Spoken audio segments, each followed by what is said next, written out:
WarioWare Get It Together marks a dual unsheathing of the core WW principles, along with a new zesty orangutan twist that would make even the scurviest of pirates feel the quench of citrus. After Game & Wario's unique twist focusing on the Wii U gamepad, and WarioWare Gold on 3DS primarily being a collection of micro games past, stinky, smelly, old dirty man by name of Wario made his return on the Switch. Your classic stinky modes are back. A dirty little smelly story mode where Wario is stealing ham or something, individual micro game selection, missions to complete for coins, and multiplayer that has outclassed Mario Party since its inception. But this smelly like old egg dirty diaper installment of Wario's party tricks has another little smelly surprise. The Wario Cup. Some might have you believe that the Wario Cup is just the equivalent of a high score leaderboard for weeklies, with the added frustration where you can't even get a reward if you hibernate for a week and forget to check in, filling your tum-tum with warm nutrients from perhaps a friend who has milk you can borrow. But no, the Wario Cup is a pantheon of pain, a coliseum of derelict souls bound to no gods, where the only friend you have is an old wooden ship. A ship named Friend, the Friend ship, the boat where they recorded that show of the Friends people on. Every week we get some new twisty twist from the twisted mind of Ryan Reynolds to engorge upon, a new criteria to challenge thine hallowed halls of microgamedom, with 3 classes of trophy achievable, classic, bronze, silver, and gold, as well as a handy-dandy ranking sheet to show what percentile you reach compared to all of mankind, with the top 20 to 40% of scores getting some extra stinky goodies.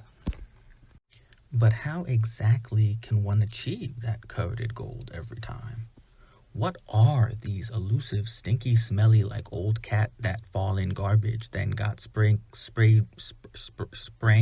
by skunk goodies? Can you barter these goods or perhaps incorporate them in a mayonnaise-based sauce, perhaps a creme fraiche, or perhaps another mayonnaise-based sauce?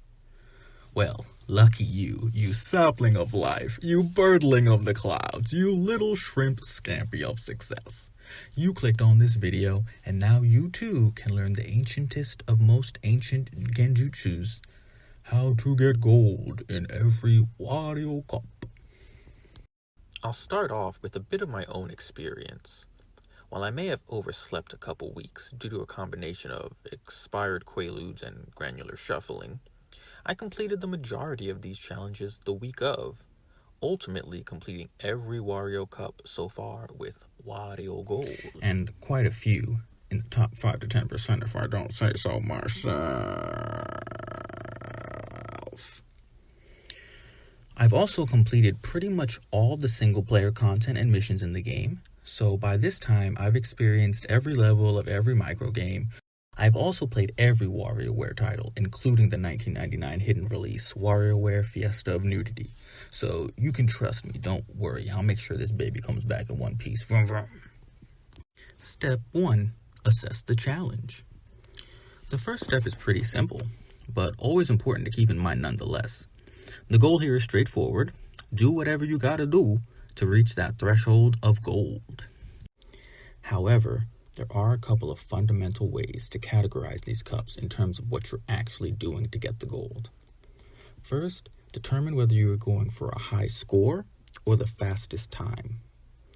If it's a time trial, you've got to optimize speed and hope for the best RNG.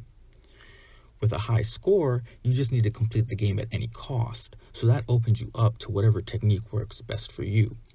With a timed challenge, it can be worth exploring other characters or strategies because they can beat a micro game or have better patterns in certain ways that other characters can't. Next, look at whether the cup is endless or has a set amount of micro games to complete. Endless score challenges are the real wasteland of devastation, where only the strongest prevail, and the sweatiest of strats might be required. But if there's a set amount of games to complete, you can really just focus on those set games, and completing runs will just be a lot faster overall. Plus, if it's a score challenge with limited games, once you complete all the games with your highest level characters, congrats. You've hit the wall and can top yourself no longer for that challenge. At this point, you can rest away in wet, swampy holes, perhaps somewhere where amphibians frolic, or little squirmy guys that nuzzle under your toes. And that brings us to the last opening criteria, and the stinky spicy twist that Get It Together brings to the WarioWare compendium. Does this Wario Cup allow you to pick your characters, or are they character locked?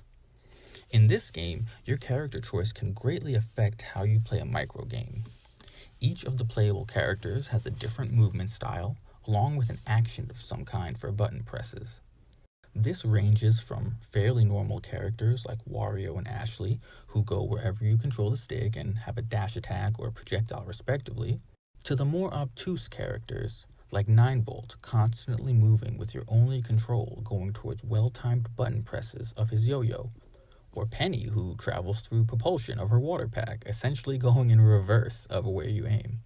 Some games can go from slogs to easy peasy lemon meringues, just from your choice of character. Especially for timed challenges, choosing the characters that will help you complete the chosen games quickest with the most points is absolutely vital. What's most important, though, is for certain cups you will receive varying points depending on your character choice and the level you've ranked them up to. Depending on how easy or difficult a character is for a certain challenge, they will have a set score multiplier. As you play the game overall and collect coins, you can buy goodies to rank up your characters, which also adds to the point score. Hitting level 30 with each character is recommended and pretty possible if you just beat the game and, play a decent amount. And if you really want the highest scores, 9-Volt and Cat often have the best multiplier. Every 2 levels your character grows, you get a higher point value for the Wario Cups. So just play on and complete missions to squeeze the most out of every character. Some Wario Cups will have a set character choice though, so it's important to learn how they all function and level up every character. Lastly, for this section, I'll mention the rare double challenges, often where you have 2 Pyro to control at once, or both Cat and Anna, or Dribble and Spitz. I'll come back to them at the end with more tips, but yeah, these can be very tricky, and you just kind of got to deal with it. Step 2, play the cup. In the almighty words of Shia LaBeouf, just do it. When you've got your character choices in and know the challenge parameters, all that's left is to get a feel for the cup itself. Playing through the cup fully, if it does have an end, at least once or twice, is definitely worth it at first, even if your runs are sloppy. Mainly, you want to understand what games you're going to be playing, what levels and speeds they can appear at, and how your characters of choice can complete these games most efficiently. Some cups do have a complete set order of games where every time it's the same. Others have them in different groupings where the order can be randomized within those groups. And in either scenario, you've always got to be wary of the innate RNG of microgames. Microgames do change slightly and add some difficulty as their level increases from 1 to 3, but even within one level of a game, there can be different patterns that appear. Playing the cup initially will help you figure out if your character choice is actually a good one, what characters you might need to rank up for the goodies, and it'll just get you in the mindset of the challenge, So just do it. Step 3. Congratulations! And there you have it. Once you play the cup, you will receive your gold medal and be in the top 1% of the universe. But maybe that didn't happen, and you played the cup from start to finish, but didn't snag that sweet, sweet gold, or even a medal at all. If that's the case, you have not been congratulated. So what can we do then to achieve that congratulations we seek, Papa Geppetto? What can I do to rescind my strings, to fly free as a real boy, unhampered by the limitations of imagination? Well, worry not, Chris Pine. I shall embark said words of wisdom to give you thine jubilance of life and of bread and moisture. Gruster's tips.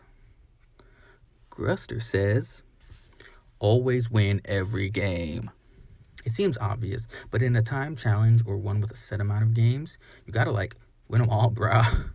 Some challenges will let you get away with a loss or two and you can still snag gold, especially if you have a high character rank. But time challenges add like 20 seconds and pretty much immediately invalidate your run. Beating a game slowly is better than not beating it at all. Gruster reminds. Alternative strategies are often worth trying out. Sometimes a character you don't expect works really well with the certain games in a challenge, or a character you're playing actually has a better way to complete the games themselves. Experiment, practice with specific games that give you trouble in the Playopedia, and just for the goo of life that will give you the spice you need for success. Gruster instructs.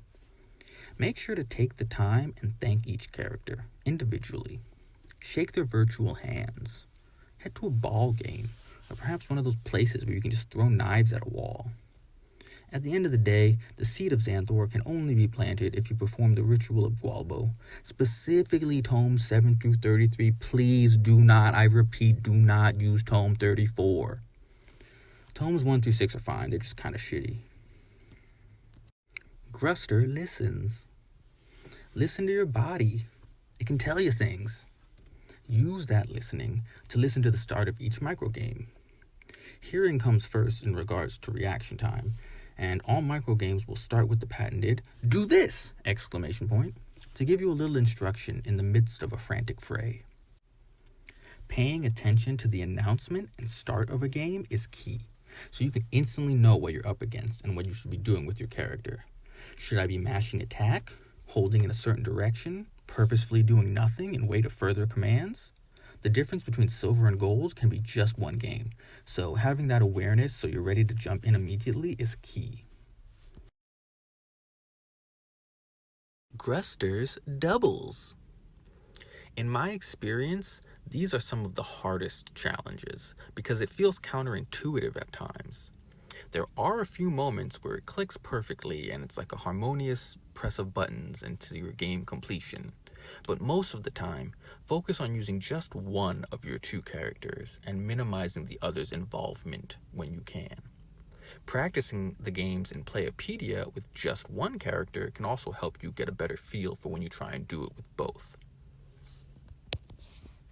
Step final. How was it? So, how'd you do?